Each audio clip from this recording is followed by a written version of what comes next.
Histoire ennuyeuse. Pour dormir. Iran antique et moderne. De l'Empire achéménide à Khomeini. Hey guys. Ce soir, on traverse les couloirs du temps. Des montagnes brûlées par le soleil au palais, aux colonnes immenses. Entre lions de pierre et tissus parfumés au safran. Tu entends les pas lourds des soldats mèdes, les murmures des scribes et le cliquetis des bijoux des dignitaires élamites. Tu marches à travers les portes de Persépolis, les narines pleines de poussière chaude et de myrrhe. Le ciel est d'un bleu dur, sans un nuage pour voiler la lumière des dieux. Et toi, petit mortel, tu es sur le point de plonger dans l'un des chapitres les plus glorieux et compliqués de l'histoire humaine. Attention, tu risques d'y perdre un peu de foi en la stabilité politique ou ta tête. Alors, avant de t'installer confortablement, prends un moment pour liker la vidéo et t'abonner, mais seulement si tu aimes vraiment ce que je fais ici. Et dis-moi en commentaire, tu écoutes depuis où et il est quelle heure chez toi? Maintenant, baisse les lumières, allume peu, être un ventilateur pour un petit fond sonore apaisant, et glissons ensemble dans ce voyage nocturne. Tu es maintenant au cœur du 6e siècle avant notre ère. Les cités, États se battent à coups d'intrigues et de lances, jusqu'à ce qu'un homme, un certain Cyrus II, décide qu'il en a assez des querelles de voisinage. Cyrus le Grand, c'est ainsi qu'on se souviendra de lui, commence par unifier les Mèdes et les Perses, deux peuples cousins pas toujours très câlins. Il s'empare de l'empire Mède sans trop de sang, puis regarde vers l'ouest. Babylone. Rien que le nom donne des frissons. Une ville de jardins suspendus, de prêtres mathématiciens et de bureaucrates très très fiers d'eux. Et pourtant, en 539 Av, J.C. Cyrus entre dans Babylone sans que les murs tombent. Selon les chroniques babyloniennes, écrites par des gens pas particulièrement fans des Perses, Cyrus est accueilli presque comme un libérateur. Il rend les temples aux dieux locaux, il libère les peuples déportés, dont les Hébreux et Bam, tu es maintenant mentionné dans la Bible. Mais ne va pas croire qu'il est tout miel et encens. Il dirige un empire à la fois éclairé et impitoyable. Les satrapies, ces provinces semi-autonomes, rapportent l'impôt, maintiennent l'ordre et ferment leur gueule. L'armée, elle, est un millefeuille ethnique. Cavaliers scythes, fantassins lydiens, archers perses, un arc-en-ciel qui pique. Tu franchis maintenant les escaliers monumentaux de Persépolis. Chaque pierre raconte un défilé. Les murs sont gravés de délégations venues de partout. Indiens en turban, Éthiopiens avec des défenses d'éléphants, Bactriens en robes épaisses. On dirait presque une réunion de l'ONU, mais version 500. Et Darius Ier? Ah, Darius. Pas le fondateur, mais presque. Il n'est même pas de la lignée directe de Cyrus, mais il attrape le pouvoir avec une telle maîtrise qu'on lui pardonne presque. Il construit, réforme, administre. Il fait graver en 3 langues la fameuse inscription de Beistoun, vieux perse, élamite, akkadien. Traduction: moi, Darius, j'ai maté les révoltes et je suis génial. Une sorte de LinkedIn en pierre. Mais voici la blague historique. Malgré leur organisation quasi moderne, les rois perses ne résistent pas à l'arrogance. Ils se frottent à la Grèce, tu sais, ces petits États qui passent plus de temps à se chamailler qu'à se défendre. Mais quand Darius et son fils Xerxès s'acharnent sur eux, ça ne se passe pas comme prévu. Marathon, Salamine, les Thermopyles, autant de noms qui hantent les cauchemars des satrapes. Historiquement, on débat encore. Les campagnes contre la Grèce étaient-elles stratégiquement nécessaires ou juste des caprices impériaux mal préparés? Certains chercheurs pensent que Xerxès avait un ego plus grand que l'Empire lui-même, ce qui est impressionnant, vu sa taille. Mais revenons à ton voyage nocturne. Tu traverses des palais parfumés au bois de cèdre, entends le frottement des sandales sur les sols polis. Tu croises un eunuque nerveux, un astrologue qui marmonne, un chat paresseux qui t'ignore royalement. On parle d'un empire de plus de 200-500 km, avec des routes sécurisées, des postes de relais, un service postal efficace. Oui, avant Amazon. Petite curiosité. Pour éviter la lumière du soleil, certaines reines perses utilisaient un mélange de plomb et de graisse d'animaux pour se maquiller. Résultat, beauté mortelle au sens propre. Mais tout empire finit par trembler. Alexandre le Grand, ce jeune Macédonien hyperactif, arrive en 330 av. G.C. traverse l'Hellespont et fonce vers l'est. Il détruit Persépolis dans un acte aussi symbolique que pyromane. On dit que la ville brûla pendant des jours et que même les lions sculptés pleuraient. Tu te tiens là, au milieu des cendres.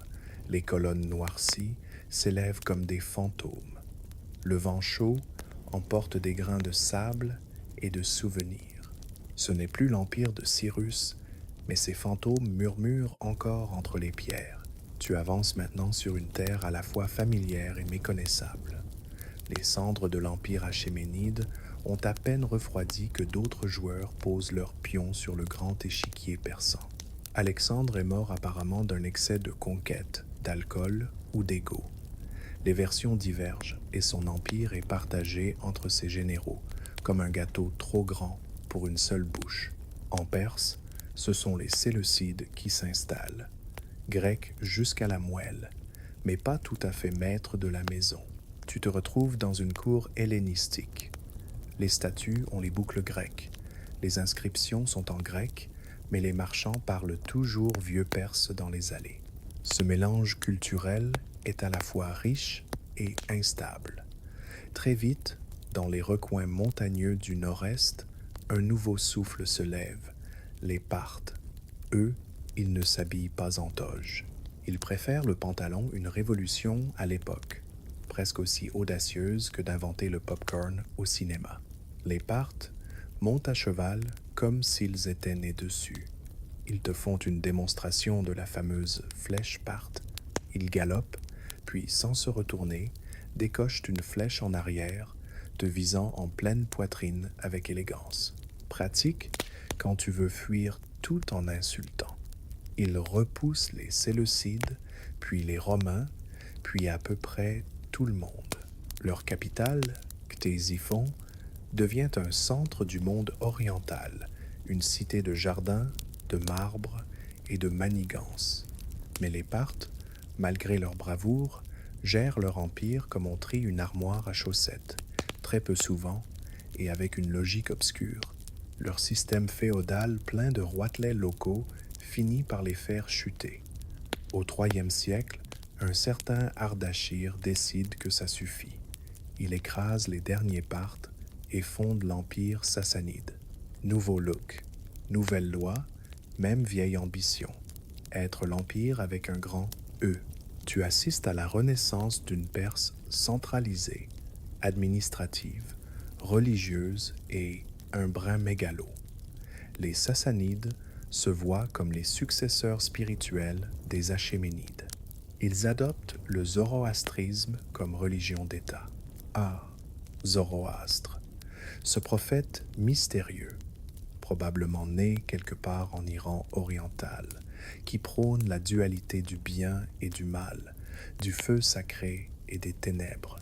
Les temples zoroastriens, avec leurs flammes éternelles, illuminent la nuit comme des veilleuses cosmiques. Un détail curieux. Les prêtres zoroastriens utilisaient parfois de la bouse de vache séchée pour purifier les objets sacrés. Les rituels étaient un peu odorants, mais sacrés, hein? Sous les Sassanides, la culture perse explose. Art, architecture, poésie en proto-pahlavi. Ctésiphon s'enorgueillit d'un arc monumental, le Tac Kasra, plus large que les rêves de gloire romains. Et pourtant, les Romains sont toujours là, à gratter la frontière, comme un voisin bruyant un samedi soir. Tu te retrouves au milieu d'une de ces guerres. Les légions romaines s'enfoncent dans les plaines mésopotamiennes. Les éléphants sassanides les accueillent avec des trompes menaçantes. On dirait une bataille de figurines géantes, mais avec du vrai sang. L'empereur Valérien est même capturé humilié, et selon la rumeur probablement fausse, mais délicieuse, utilisé comme marchepied humain par le roi perse. Les débats d'historiens tournent encore autour de la question. L'Empire sassanide était-il une superpuissance régionale ou simplement un colosse aux pieds d'argile? Car en interne, tout ne brille pas.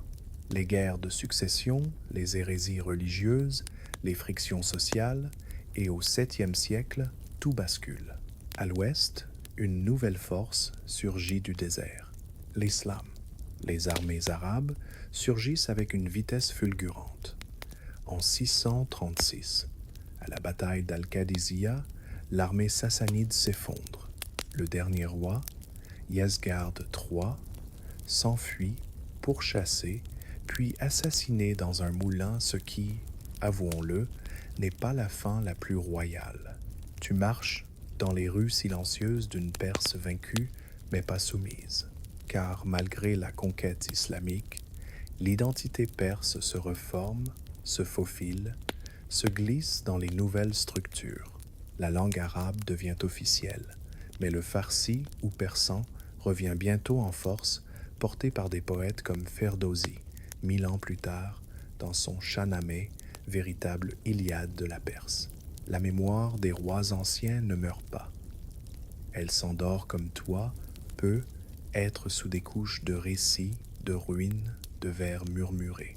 Et pendant que les califes de Damas et de Bagdad tentent de digérer ce vaste territoire, les Perses, eux, s'adaptent. Ils deviennent vizirs, philosophes, astronomes. Tu te retrouves dans une école de médecine à Ispahan, où des étudiants étudient les textes d'Hippocrate traduits en arabe, annotés en persan. L'intellect perse devient un moteur silencieux du monde islamique. Mais la nostalgie des couronnes perses, elle, rôde toujours. Tu te tiens maintenant sur un balcon en pierre, quelque part à Ispahan ou à Shiraz, et tu regardes un monde qui change. Les turbans ont remplacé les tiares, les sabres courbés ont supplanté les arcs-partes, et les bazars bruissent d'une nouvelle langue politique, l'arabe. Mais sous cette surface islamique, le cœur perse continue de battre dans la poésie, dans la science, dans l'orgueil de ceux qui se souviennent d'avoir été empire avant d'être province. Au fil des siècles, la Perse devient un foyer de culture musulmane unique, et comme toujours, elle prend ce qu'on lui donne pour en faire quelque chose de distinct. Le schisme, minoritaire dans le monde islamique, s'y installe lentement, comme une braise que personne ne remarque tout de suite, et elle couve. Au XVIe siècle, une étincelle jaillit, les Safavides. Tu arrives juste à temps pour voir Shah Ismaïl Ier se faire couronner. Il n'a que 14 ans, il a les yeux fus d'un adolescent qui se prend pour l'élu de Dieu, et il proclame sans cligner des yeux que toute la Perse sera désormais chiite. Une réforme religieuse aussi soudaine que de changer de recette dans un restaurant étoilé, sauf que là, on t'exécute si tu refuses le nouveau menu. Et pourtant, ça prend. Les villes changent, les écoles aussi, les mosquées se parent de bleu turquoise, les coupoles s'arrondissent comme des demi-lunes suspendues. Tu marches dans les rues d'Ispahan sous Shah Abbas Ier. C'est Venise au milieu du désert. L'art perse est à son apogée. La calligraphie devient une danse. Et le tapis devient aussi précieux que l'or. Mais l'or, justement, va attirer les convoitises. Car au XVIIIe siècle, les Safavides faiblissent. Un chef de guerre afghan, Mahmoud Otaki, marche sur Ispahan et massacre des milliers d'innocents. Tu entends encore les cris étouffés, les prières sans réponse. L'Empire s'effondre. Encore. Décidément, la Perse a un don particulier pour renaître et retomber. Et maintenant, une figure inattendue émerge, Nader Shah. Tu veux un mélange entre Napoléon, Gengis Khan et un oncle grincheux qui ne sourit jamais? Voilà, il reconquiert l'Iran, envahit l'Inde, pille Delhi, et rapporte le trône du paon, littéralement un trône en forme de paon serti de pierres précieuses. Honnêtement, niveau kitsch, même Louis XIV aurait levé un sourcil. Mais tu sens déjà que tout cela ne tiendra pas. Les Qajars, qui prennent le pouvoir au XIXe siècle, sont plus intéressés par les moustaches parfaitement cirées que par la modernisation. Et pendant ce temps, dehors, un nouveau genre d'ennemi approche. Ce n'est ni Rome, ni les Mongols, ce sont les Anglais et les Russes, les deux à la fois. Oui, une double dose de colonialisme sans même le sandwich au concombre pour adoucir. L'Iran devient alors l'un des grands pions du grand jeu, cette bataille silencieuse entre puissances européennes pour le contrôle de l'Asie centrale. Tu assistes au traité humiliant, au territoire cédé. L'Iran perd l'Azerbaïdjan, l'Arménie et une partie de son âme. Les marchands parlent désormais en roubles ou en roupies. L'armée est vétuste, les routes abandonnées. Et pourtant, l'esprit de résistance revient. En 1906, une révolution constitutionnelle secoue Téhéran. Des marchands, des religieux et des intellectuels se réunissent pour exiger une constitution. Oui, une vraie, avec un parlement et tout. Tu te retrouves dans un petit salon éclairé à la lampe à huile où un mollah et un avocat discutent presque calmement des droits civiques et de la limitation du pouvoir royal. Mais le roi Qajar ne l'entend pas ainsi. La révolution s'essouffle et au final, c'est un général nommé Reza Khan qui s'empare du pouvoir en 1925. Il devient Reza Shah Pahlavi, modernisateur impitoyable, obsédé par l'ordre et la laïcité. Il supprime le voile dans les écoles, envoie des ingénieurs en Europe, construit des chemins de fer, tu prends le train entre Tabriz et Bandar Abbas et tu admires les montagnes. Et puis, comme une mauvaise farce, la Seconde Guerre mondiale éclate. L'Iran, officiellement neutre, est envahi par les Alliés qui trouvent que neutre signifie « c'est pratique pour nous ». Reza Shah est exilé et son fils Mohammad Reza prend la relève. Celui-là, tu vas l'entendre longtemps. Après la guerre, le pétrole devient le nouveau dieu. L'Iran est assis sur un océan de pétrole, mais ce sont les Britanniques qui en tirent les profits. En 1951, un homme du peuple, Mohammad Mossadegh, nationalise l'industrie pétrolière. Toi, tu le regardes faire avec une fierté timide. Mais à Londres et Washington, on étouffe dans son fauteuil. En 1953, la CIA et le MI6 organisent un coup d'État. Mossadegh est renversé, le Shah revient sur le trône avec des lunettes de soleil plus grandes que sa légitimité. Tu ressens dans les rues de Téhéran une tension nouvelle, un parfum de trahison qui ne partira plus. Historiquement, le débat fait rage.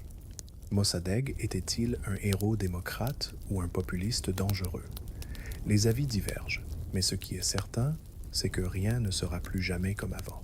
Le Shah lance alors la Révolution blanche, réforme agraire, suffrage féminin, industrialisation. À première vue, c'est progressiste, mais les paysans s'appauvrissent, les mollahs s'énervent, les étudiants protestent, et dans cette marmite, un homme en exil commence à écrire Khomeini.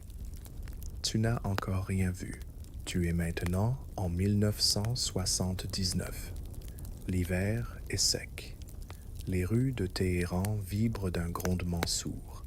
Ce n'est plus le bourdonnement des bazars ni le tintement du thé noir versé à la chaîne, c'est le martèlement des pas, les slogans hurlés dans les avenues, les drapeaux déchirés qui claquent au vent. Toi, tu avances au milieu de cette foule compacte, entre un étudiant au regard brûlant et une vieille femme voilée qui brandit une photo de Khomeini comme s'il s'agissait d'un prophète revenu d'entre les morts. C'est la révolution iranienne, et elle ne ressemble à aucune autre. Le Shah, malgré son armée moderne et sa police secrète, la SAVAK, connue pour ses méthodes, disons très peu ASMR, ne voit rien venir. Ou peut-être voit-il tout, mais trop tard. Les mosquées s'embrasent, les universités aussi.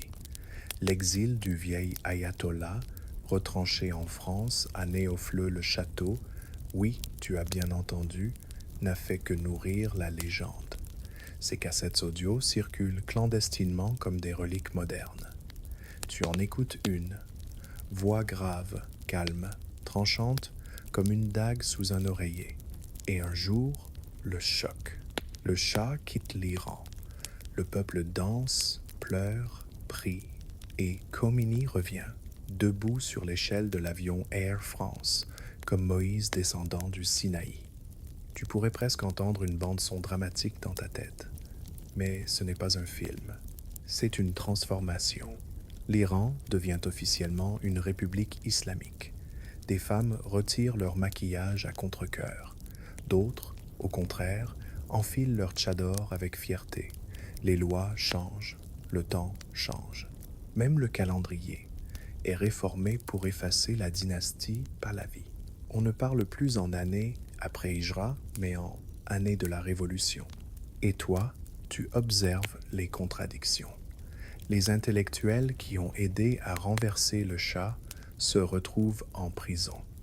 Les journalistes sont bâillonnés. La presse étrangère n'est plus la bienvenue. L'élan de liberté devient rigueur religieuse. La fête se fige. Et pourtant, il y a encore des débats. Les historiens se disputent. La révolution iranienne fut-elle un soulèvement populaire détourné par les religieux ou bien une victoire idéologique portée dès le départ par les mosquées? Certains avancent que Khomeini lui-même n'imaginait pas aller si loin, si vite. Mais tu n'as pas le temps de choisir ton camp. Car déjà, l'histoire continue de te pousser. En 1980, Saddam Hussein, en Irak, décide d'attaquer. Il pense que l'Iran, tout juste secoué, sera facile à écraser. Erreur monumentale. Tu entends les premières bombes tomber sur Abadan. Les adolescents partent au front avec des clefs en plastique doré autour du cou censé ouvrir les portes du paradis. Certains chantent, d'autres pleurent. Toi, tu te recroquevilles sous une tente. Tandis que la guerre Iran-Irak dure 8 longues années. Tranchées, gaz, fanatisme des deux côtés. Un carnage moderne, digne d'un poème épique, mais écrit à l'encre de sang et d'orgueil. Et pendant ce temps, le monde regarde, ou détourne les yeux, ou vend des armes aux deux camps. Tu entends les chuchotements. Affaire Iran-Contra, livraison secrète, compromis moraux. Les grandes puissances jouent aux échecs, mais ce sont toujours les pions qui saignent. Quand la guerre s'arrête en 1988, personne ne gagne. L'Iran est exsangue, mais debout. Khomeini meurt l'année suivante, et des millions pleurent dans les rues. La ferveur ne faiblit pas. Mais un nouvel Iran n'est plus pragmatique, plus politique. Les décennies suivantes seront faites d'ouvertures timides, de fermetures brutales, d'élections contestées, d'espoirs brisés, puis rallumés. Tu vois l'Iran aujourd'hui à travers une vitre embuée. Ce n'est plus l'empire des satrapes, ni la Perse des tapis magiques. C'est une nation fière, jeune, tiraillée entre ses traditions millénaires et une modernité qui clignote de l'autre côté du golfe Persique. Une jeunesse branchée sur Internet mais bridée, des femmes instruites mais sous surveillance, une société multiple, profonde, jamais figée.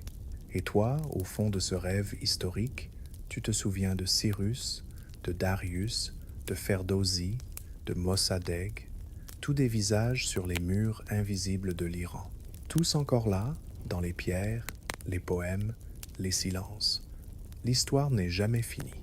Elle se cache dans les ruelles, attend qu'on l'écoute à nouveau, peut être la nuit, juste avant de s'endormir.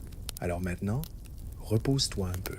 Laisse derrière toi les tambours de guerre, les cris de révolution, les pas de cavaliers dans les déserts infinis. Oublie les palais écroulés et les minarets dressés vers les étoiles. Laisse s'éteindre doucement les flammes sacrées de Yazd et ferme les yeux sur les coupoles bleues d'Ispahan. Inspire lentement. Tu es toujours là, dans le calme. Tu entends peu être un souffle de vent ou le tic-tac d'une montre ancienne. Mais le tumulte de l'histoire, lui, s'efface. Tu n'as pas besoin de tout comprendre, ni de tout retenir. L'histoire, comme les rêves, se ressent plus qu'elle ne se raconte parfois. Et ce que tu viens de traverser, ce n'est pas un simple récit, c'est une mémoire collective, fragile, vibrante, jamais tout à fait terminée. Peut être, en t'endormant, verras-tu un cavalier perse disparaître derrière une dune ou une femme du bazar déposer du safran dans ta main. Peut être simplement une étoile qui scintille au-dessus des montagnes de l'Alborz, gardienne d'un passé que nul ne peut effacer. Alors détends-toi, respire une dernière fois, Daoud Farbin. Demain, d'autres histoires t'attendront. Mais pour ce soir, laisse la Perse te murmurer encore un peu à l'oreille. Bonne nuit, voyageur du temps.